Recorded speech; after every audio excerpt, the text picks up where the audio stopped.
జై శ్రీమన్నారాయణ. అందరికీ నమస్కారం అండి. వినాయక చవితి వచ్చేస్తుంది. వినాయక చవితి పూజను భారతదేశం మొత్తం కూడా అంగరంగ వైభవంగా భక్తి శ్రద్ధలతో చేసుకుంటారు. ప్రపంచ దేశాల్లో కూడా ఈ వినాయక చవితి పూజను చేసుకుంటారు. ముఖ్యంగా మన తెలుగు 2 రాష్ట్రాల్లో కూడా భక్తి ప్రపత్తులతో అంగరంగ వైభవంగా పూజను చేస్తారు.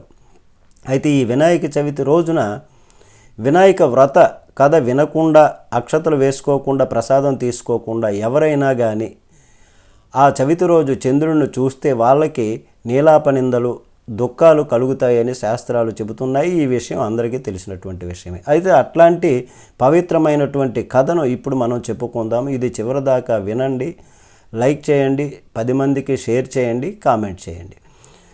కథలోకి వెళ్దాం. శ్రీ మదాఖిలాండ కోటి బ్రహ్మాండ నాయకుడు భగవంతుని స్ఫురణ మాత్రం చేతనే అనేక బ్రహ్మాండాలు సృష్టించబడ్డాయి. అయితే ఈ బ్రహ్మాండంలో శ్రేష్టమగు పుణ్యభూమి భరతభూమి. ఉత్తర భాగమున ఆర్యావర్తమున ఉంది. అక్కడ జాజి, విరజాజి, రాగి, నాగ, పున్నాగ అనేక పుష్పజాతులు విరజిల్లినటువంటి అందమైన ప్రదేశం. పాల, రసాతల, తాళ, వింతాల మొదలగు అనేకమైనటువంటి వృక్షజాతులు కలిగినటువంటి ప్రదేశము. హంస, చక్రవాక, జల పక్షులు, జలాన్ని సేవించి జీవించేటటువంటి పక్షులు, నెమళ్ళు, కోకెళ్ళు అనేకమైనటువంటి పక్షి జాతులు, వాటి కోలాహలములతో ఆహ్లాదమైనటువంటి అందమైన ఆ పుణ్యభూమి వెలిసిల్లింది.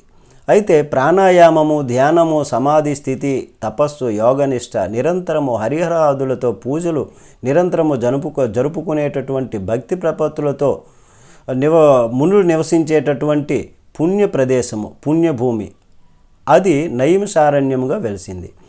అందు అనేక ధర్మశాస్త్రములు, పురాణాలు, ఇతిహాసములు తెలిసినటువంటి సూత మహర్షి సౌనకాది మునులకు అనేక ఆధ్యాత్మిక రహస్యములు, శాస్త్రములు, పురాణములు బోధించుతూ ఉండెను. ఇది ఇలా జరుగుతూ ఉండగా ఒకనాడు చంద్రవంశమున పుట్టినటువంటి ధర్మరాజు దాయాదుల వలన రాజ్యాన్ని పోగొట్టుకొని అనేక దుఃఖములను అనుభవిస్తూ, బాధలను అనుభవిస్తూ అరణ్యవాసాన్న పడి తిరుగుతున్నారు. అనేకమైనటువంటి భయంకర జంతువులు కేకారణ్యములు పడి తిరుగుతున్నారు. అయితే అలా వాళ్ళు తిరుగుతూ ఈ నైమిషారణ్య ప్రదేశానికి వచ్చారు. ఈ సూత మహాముని చూస్తారు ధర్మరాజు. వెంటనే, మహాత్మా, మీ దర్శన భాగ్యము కలిగినందుకు మేము ధన్యాత్ములము. మా దాయాదుల వలన మేము రాజ్యాన్ని పోగొట్టుకొని ఇలా దుఃఖాన్ని అనుభవిస్తూ అరణ్యాల వెంబట పడి తిరుగుతున్నాము. మిమ్మల్ని చూశాము. మీ దర్శనం చేసుకున్నందుకు మేము ఎంతో పుణ్యాత్ములు. మా గత జన్మ సుకృతం ఫలితం ఉంటే కానీ మిమ్మల్ని, మీలాంటి మహాత్ములను దర్శించుకోలేము మహాత్మా అని పరిపరి విధాలుగా ధర్మరాజు గారు పాండవులు తన తమ్ముళ్ళ తోడను, అలాగే తన భార్య ద్రౌపది తోడను వేడుకుంటారు. అప్పుడు ధర్మరాజు గారు అంటారు, మహాత్మా, మా దాయాదుల వలన మేము రాజ్యాన్ని పోగొట్టుకుని దుఃఖాలను అనుభవిస్తున్నాము. అయితే ఇవన్నీ కూడా తొలగి మా కోరికలు తీర్చి మా రాజ్యం మాకు ప్రాప్తించి ఆనందంగా ఉండేందుకు భక్తి ప్రపత్తులతో జీవించేలాగా, ఆనందంగా నిరంతరము జీవించేలాగా ఏదైనా ఒక మంచి వ్రతం ఉంటే దానిని చెప్పండి, వివరించండి అని వేడుకుంటే అప్పుడు సూత మహర్షి అంటారు, ధర్మరాజా, సమస్త పాపములు, సమస్త కోరికలు తీర్చేది, పుత్ర పౌత్రాదులను ఇచ్చేది, నిరంతరము ఆనందంగా ఉండేలాగా చేసేటటువంటి ఒక వ్రతము కలదు. దానిని తొలుత పరమశివుడు కుమారస్వామికి ఉపదేశించారు. అది ఎట్లా అంటే, కైలాస పర్వతం మందు మందార వృక్ష సమీపమున స్వర్ణ సింహాసనమున పరమశివుడు కూర్చున్నప్పుడు కుమారస్వామి వచ్చి ఈ విధంగా అంటాడు, ఓ నీలకంఠ, ఓ తండ్రి, ఈ కలియుగంలో జనులు అనేక కష్టములు, అనేక బాధలు, అనేక అపవాదములు పడుతున్నారు. వారి బాధలను తీర్చేటటువంటి, వారి కోరికలు తీర్చేటటువంటి ఏదైనా ఒక మంచి వ్రతం ఉంటే అది చెప్పండి అని వేడుకుంటాడు. అయితే అప్పుడు పరమశివుడు కుమారస్వామి ఆయువును, సర్వ సంపదను, పుత్ర పౌత్రాదులను ఇచ్చి సుఖంగా జీవించేలా చేసి చిట్టచివరకు మోక్షాన్ని ఇచ్చేటటువంటిది వినాయక వ్రతము కలదు. ఈ వ్రతమును భాద్రపద మాసము, అలాగే శుక్లపక్ష చవితి నాడు ప్రాతకాలమున పెందిలాడనే లేచి వారి కాలకృత్యములు తీర్చుకొని నూతన వస్త్రములు కానీ, లేదంటే మంచి బట్టలు కానీ ఉతికినవి వేసుకొని తన శక్తి కొలది భక్తితో బంగారంతో కానీ, వెండితో కానీ, లేక మట్టితో కానీ విఘ్నేశ్వర ప్రతిమను చేసి గృహములో ఉత్తర భాగమున పూజా మంటపాన్ని ఏర్పాటు చేసుకొని గణేష ప్రతిమను ప్రతిష్ఠించి శ్వేతగా అలాగే పసుపు కుంకుమలతో గంధాలతో అక్షతలు పుష్పాదులతో పూజించి ధూపములు దీపములు వెలిగించి సమర్పించి కుడుములు మొదలైనటువంటి పిండి వంటలు టెంకాయ అరటి పండ్లు నేరేడ పండ్లు చెరుకు మొదలగు ఫలములతో ప్రత్యేకంగా దినుసునకు 21 చెప్పున నైవేద్యము చేసి నృత్యము గీతాలాపన వాయిద్యములు పురాణ పఠనములు చేసి గణపతి పూజ చేయాలి. ఈ విధంగా పూర్తి చేయాలి. శక్తి కొలది బ్రాహ్మణులకు తాంబూలాలు దక్షిణ ఇచ్చి బంధువులతో ప్రసాదమును భుజింపవలెను. ఈ ప్రకారము గణపతిని సేవను ఎవరు చేస్తారో అటువంటి వారికి గణపతి అనుగ్రహము కలిగి సకల కార్యములు సిద్ధించును. మరునాడు కూడా ఇదే విధముగా పూజను సలిపి బ్రాహ్మణులకు దక్షిణ తాంబూలాలు నూతన వస్త్రములు భోజనాలతో తృప్తి పరచవలెను తమ శక్తి కొలది. నాయన కుమార, ఈ వ్రతం 3 లోకాలలో కూడా ప్రసిద్ధి చెంది గరుడ కిన్నెర గంధర్వ కింపురుషాదులు కూడా వారు కూడా ఆచరించి ఫలితాన్ని పొందారు. కుమారస్వామికి పరమశివుడు ఈ విధంగా ఉపదేశించాడు. కావున ధర్మజ, నీవును ఈ వ్రతము చేసి నీ దుఃఖములు తొలగించుకుని శత్రువులను జయించి సుఖంగా ఉండవయ్యా అని చెప్తూ తొలి ఈ వ్రతమును దమయంతి ఆచరించి నలమహారాజును పెండ్లాడింది. శ్రీకృష్ణుడు ఆచరించి శమంతకమణితో కూడి జాంబవతిని పొందాడు. అది ఎలా అంటే సత్రాజిత్తు అనేటటువంటి రాజు సూర్యుని వరము చేత శమంతకమణిని పొందాడు. శ్రీకృష్ణుని దర్శించుటకు ద్వారకకు వెళ్ళాడు.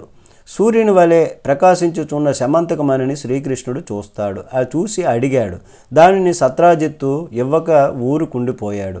అయితే కొన్నాళ్ళు గడిచిన తరువాత సత్రాజిత్తు తమ్ముడు ప్రసన్నజిత్తు ఆ శమంతకమణిని మెడలో వేసుకొని వేటకు అరణ్యానికి బయలుదేరాడు. మార్గ మధ్యంలో ఒక సింహము తనను సంహరించి ఆ శమంతకమణిని అపహరించింది.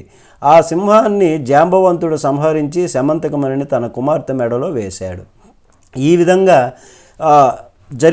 జరిగితే నా పైన ఆ సత్రాజిత్తు అపవాదు మోపి తన తమ్ముని నేనే సంహరించి ఆ శమంతకమణిని నేను తీసుకున్నాను, నేను పొందాను అనేటటువంటి అపవాదును నా మీద వేశాడు. ఈ అపవాదు చవితి రోజు నేను పాలల్లో చంద్రుని చూచినందువలన ఈ అపవాదు కలిగింది.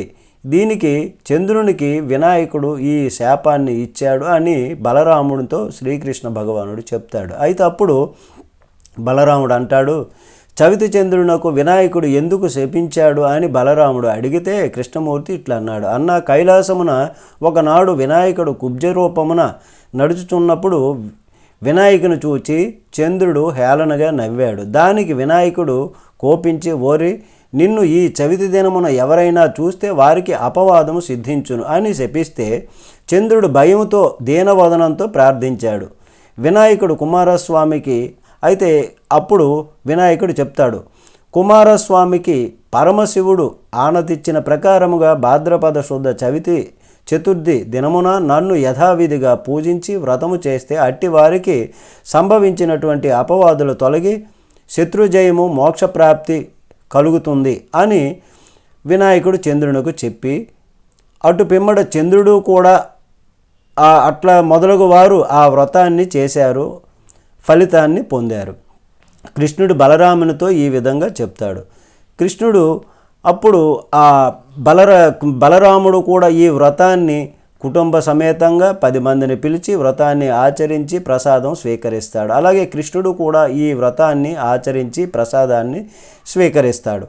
అప్పుడు శ్రీకృష్ణుడు జాంబవంతుని దగ్గరికి వెళ్ళి, ఇప్పుడు జాంబవంతుడు ఈ శమంతకమణిని అపహరించాడు కదా, సింహాన్ని సంహరించి, ఇంకా ఇతని మీద ఆ అపవాదు ఉంది కాబట్టి ఆ అపవాదును తొలగించుకునే నిమిత్తం జాంబవంతుని దగ్గరికి వెళ్తాడు. ఆయనతో యుద్ధం చేస్తాడు.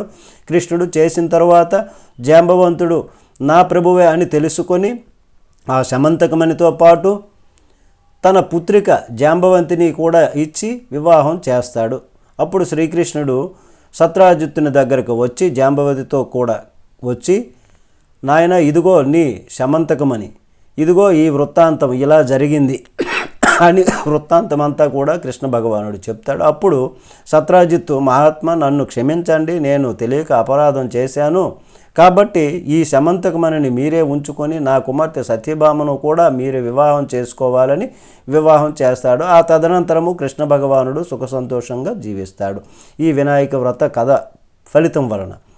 అయితే ఈ విధంగా జరిగింది అని బలరాముడికి చెప్పిన తర్వాత అప్పుడు జాంబవతి ఆ తర్వాత ఈ ధర్మరాజుతో సూత మహర్షి ఈ విధంగా అంటాడు, ధర్మరాజా, నీవును కూడా ఈ వ్రతాన్ని చేసి సకల ఐశ్వర్యములు పొంది నీ రాజ్యాన్ని తిరిగి సాధించుకుంటావు.